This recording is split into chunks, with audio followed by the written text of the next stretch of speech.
Hey, Annisten, I think your idea to look for someone in the Department of Social Work is a really good idea. So I just searched socialworkupstate.edu.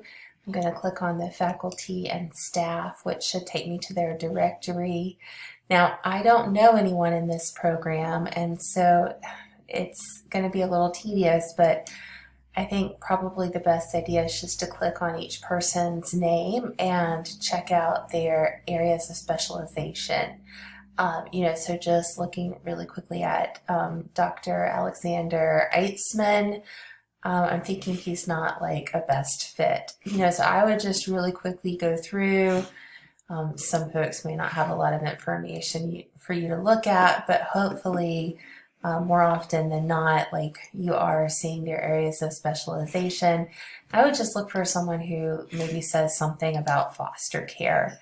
Um, let's try that first, and then if we need to brainstorm more from there, we can.